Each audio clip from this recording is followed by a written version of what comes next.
สา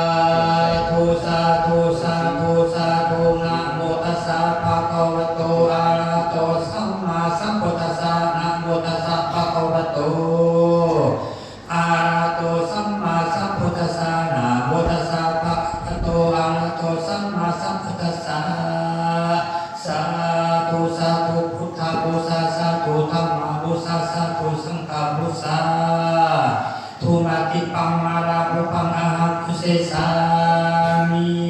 สามัตราจักรวาลิสวตกัสสังบันทั้งหมดตั้งใจถวายทานเด้อเมียก็ย่อเอาทั้งหมดตั้งใจถวายทานนะโมตัสสะภะคะวะโตอะระหะโตสัมมาสัมพุทธัสสะนะโมตัสสะภะคะวะโตอะระหะโตสัมมาสัมพุทธัสสะอิมานิมะยังพันเตมัตตะภัตตานิสัพพะริวารานิภิกขุสังฆัสสะโอโนเสยามาภิกขุสังโฆอิมานิกัปปะรุคานิวินิปตานิปัตยทนานิปฏิภาณันตุอัมมาตังทิคารตังติตายา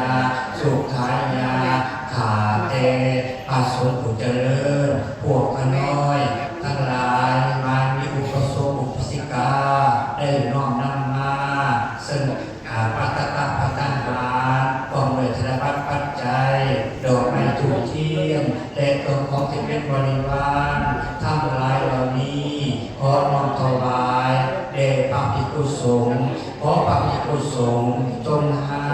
เพื่อเป็นประโยชน์และความสุขแก่พวกคณะทั้งหลายแก่ญาติทั้งหลายอีกประการหนึ่งพวกคณะเขาทิศให้เป็นความเป็นเถิดกับพระอาจารย์ทำใบเสด็จหน้าปฏิมรณภาพจากโลกนี้ไปสู่โลกอื่นและเจ้าทิศเจ้าทางเจ้ากรรมนายเวรเจ้าวิญญาณต้นยาและสรรพสัตว์โลกทั้งหลายก็จงมารับเอาส่วนบุญส่วนกุศลที่พวกขน้อยได้พ่อเพียงกันมาอุทิศมาถวายในวันนี้ถ้าได้รับแล้วก็ขอให้ไปเกิดวันนี้ทั้งสุขถ้าทุกข์ทุกข์ขอให้พ้นจากทุกข์ถ้าว่าสุขแล้วก็ขอให้สุขยิ่งขึ้นไปนั่นก็ขาดเธอนิพพานังปรมังสุขขังนิพพานาปฏิโยโหตุสาธุสา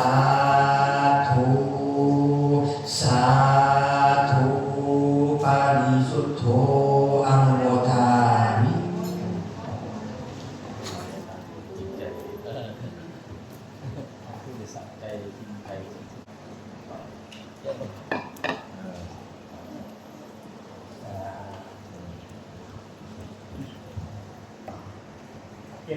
กา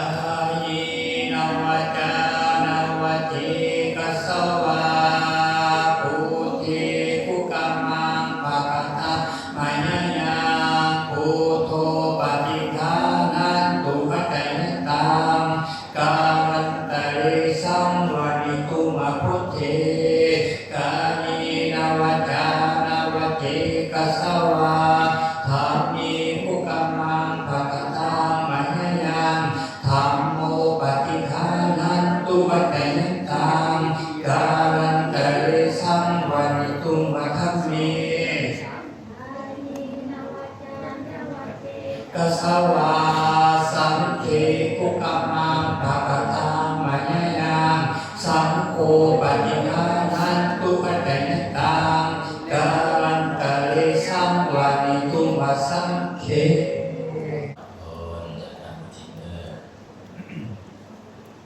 สัพพะโรควินิโหนโต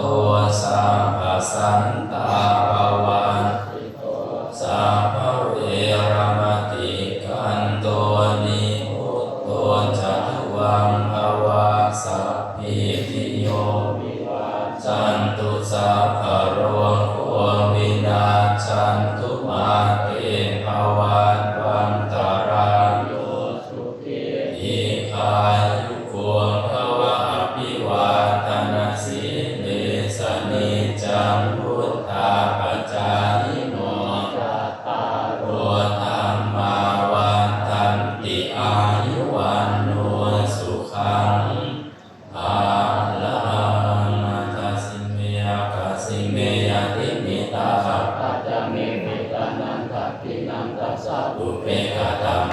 สารานาหินุนังวาสุโกวายาวัญญาปาริเทวนานามาตายะเอวังติทันติยาจโยอายัญจะโคตักขินาทินนาสังฆมนิสุปฏิทิตาการตังนิตายาสัตตานาโสอุปกัมปติโสยติธรรมโมจะอายังนิกาสิโตเปตานาอุสาจักปะทาอุลาลาภารัญจาภิกขุนามานุปาทินังตุเมหิปุญญังปัสสุตังอนัปปะคันติ สาธุสาธุอาคุติยันติตาติยันติอันตถานิมัจยัมปันเตอาวุสนาอวุจิมายาปารุการามิยา